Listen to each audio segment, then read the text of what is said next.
भारी भीड़ के साथ गलत रास्ते पर आगे बढ़ने से बेहतर है कि आप अकेले ही सही रास्ते पर चलें। नमस्कार, गुड इवनिंग। मैं विजयलक्ष्मी गुप्ता आप सभी भावी मुख्य सेविका बहनों का अपने वीडियो पर, अपने चैनल पर स्वागत करती हूं और यह उम्मीद करती हूं कि सभी स्वस्थ होंगी और मस्त होंगी।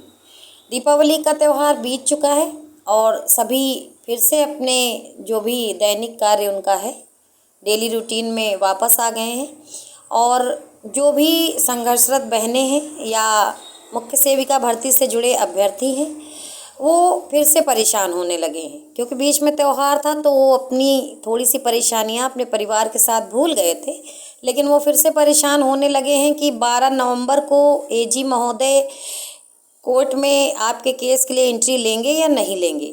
तो आप सबसे ये कहना चाहेंगे कि आप अभ्यर्थी हैं, हमेशा आपको सकारात्मक रहना चाहिए और आपको पता है कि जो स्थायी अधिवक्ता महोदय हैं भरत प्रसाद सिंह जी, उनके द्वारा ये कह कर के डेट ली गई है कि संबंधित केस में एजी महोदय की एंट्री होनी है।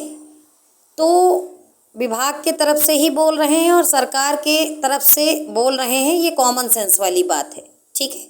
अब इसमें अगर आप लोग ये सोच रहे हैं कि कोई व्यक्ति विशेष आपको आके ये बात कहे, तो मुझे नहीं लगता है कि स्थायी अधिवक्ता महोदय से ज़्यादा कोई विशेष फिलहाल है, क्योंकि कोर्ट केस माननीय जो अधिवक्ता महोदय स्थायी हैं उनके द्वारा लड़ा जा रहा है, उनके द्वारा ही डेट ली गई है और हम लोग इंटरवेनर हैं। इंटरवेंशन फाइल के माध्यम से हम लोग कोर्ट में ऑब्ज़र्व कर रहे हैं चीज़ों को कि क्या हो रहा है, क्या नहीं हो रहा है, और अपनी बात और अपनी पीड़ा भी अपने अधिवक्ता के माध्यम से माननीय जज महोदय के पास पहुंचा दी गई है।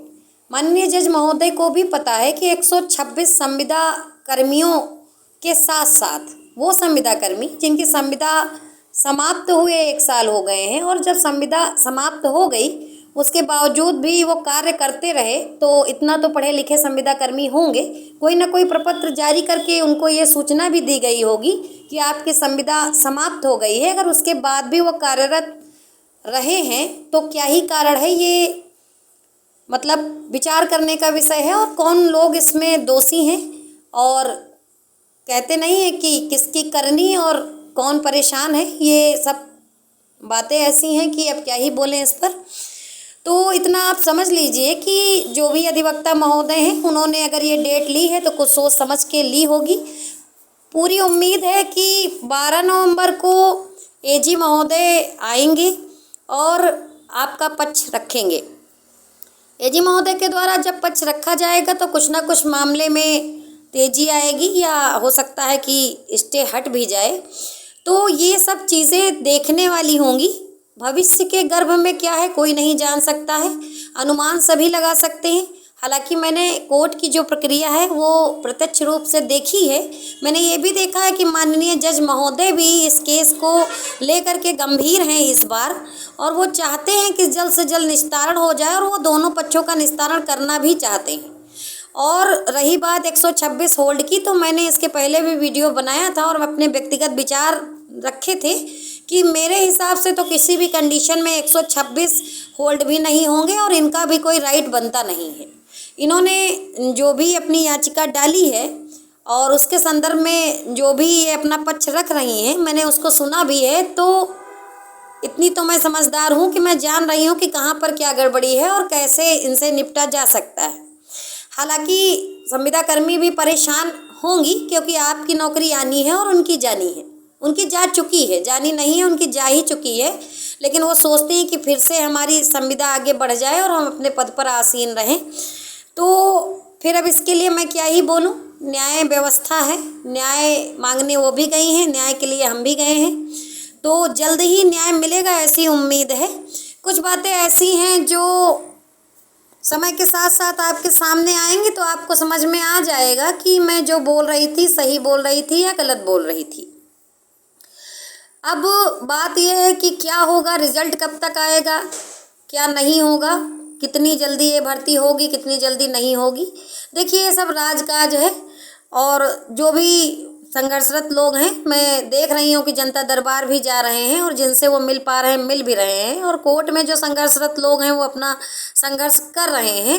तो होना तो कोर्ट से ही ये आप भी जान रहे हैं, क्योंकि स्टे कोर्ट के द्वारा लगा है। सर्वोच्च संस्था माननीय उच्च न्यायालय है, और अगर वो स्टे नहीं हटाएगी तब तक आपका रिजल्ट नहीं आएगा।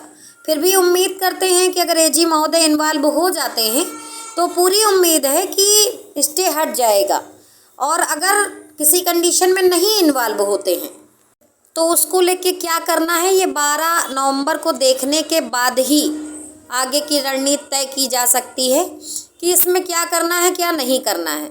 मैंने पहले भी अपने वीडियो में बोला है कि थोड़ा सा धैर्य और साहस बनाए रखिए, क्योंकि यूपी SSSC की अगर आपने परीक्षा दिया है और आप चाहते हैं कि भर्ती जल्दी हो जाए तो ऐसा पॉसिबल नहीं है। इनका रिकॉर्ड रहा है कि इनकी भर्ती कोई भी हो, कुछ ना कुछ पेंच ऐसे फंस जाते हैं कि वो भर्ती पंचवर्षीय योजना बन जाती है। हालांकि कुछ भर्तियां ऐसी हैं जो इन्होंने 2 साल या 3 साल में निपटाई हैं। पूरी उम्मीद है कि चूँकि इस भर्ती में समय रहते लोग कोर्ट पहुंच गए हैं, संघर्ष कर रहे हैं, तो वैसे तो उच्च न्यायालय में जल्दी डेटें ही नहीं लगती हैं, लेकिन संघर्षरत लोग पूरे प्रयास अपने जो भी उनसे बन पड़ेंगे वो करेंगे और जल्दी जल्दी डेट लगवाते रहेंगे। और ऐसा होता भी रहा है, आप सभी लोग जानते हैं कि डेट लगने के कारण आप यहाँ तक पहुँचे हैं। कम से कम हम लोग ये कहने वाले हैं कि इतनी बार डेट लगी है, 15 बार, और 9 जज बदल गए हैं, और 7 बार केस फिक्स हो गया, टाइम फिक्स हो गया, उसके बाद भी कुछ नहीं हुआ है। ठीक है, लेकिन कुछ नहीं हुआ है, लेकिन इतनी चीज़ें हुई हैं जो मैंने अभी बताई हैं कि इतनी डेटें लगी हैं, और इतनी डेटें लगने के बाद अगर नहीं हो रही हैं चीज़ें तो मुझे लगता है कि शायद कोई रिकॉर्ड बनाना चाहते होंगे ये लोग। खैर, ये मजाक था। आप लोग बिल्कुल भी परेशान ना होइए, क्योंकि अगर आसानी से कोई चीज़ मिल जाए तो फिर संघर्ष किस बात का। ठीक है, संघर्ष शायद इसी को बोलते हैं। और जो लोग इस भर्ती में परीक्षा में बढ़िया नंबर लाए हैं, उनका सिलेक्शन तय है, वो खुद जान रहे हैं, उनको बताने की ज़रूरत नहीं है। तो कोई साथ आए या ना आए, जिनको लगता है कि उनका सिलेक्शन श्योर है तो वो लोग लड़ते रहेंगे, और तब तक लड़ेंगे जब तक नियुक्ति पत्र प्राप्त नहीं कर लेंगे। बाकी थोड़ा सा शांति बनाए रखें, मेरा यही व्यक्तिगत विचार है। बाकी सभी लोग स्वतंत्र हैं, किसी को अगर रोका जाएगा तो रुकेगा तो है नहीं, है ना।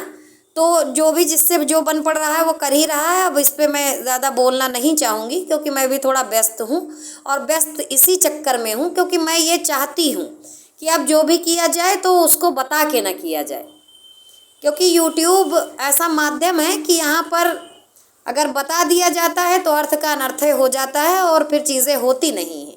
विभिन्न प्रकार के थंबनेल बनते हैं, खुशखबरी, फलाना धमाका, दुनियादारी, तो उसका कोई मतलब है नहीं। जब खुशखबरी आएगी तो सबको पता चल ही जाएगी, मेरे बताने से नहीं होगी।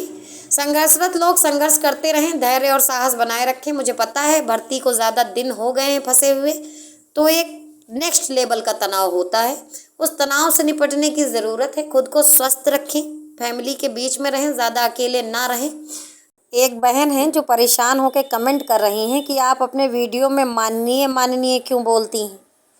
तो माननीय बोलने का कारण ये है कि मैं बार बार माननीय बोलूँगी तो कभी ना कभी तो मान ही जाएंगे।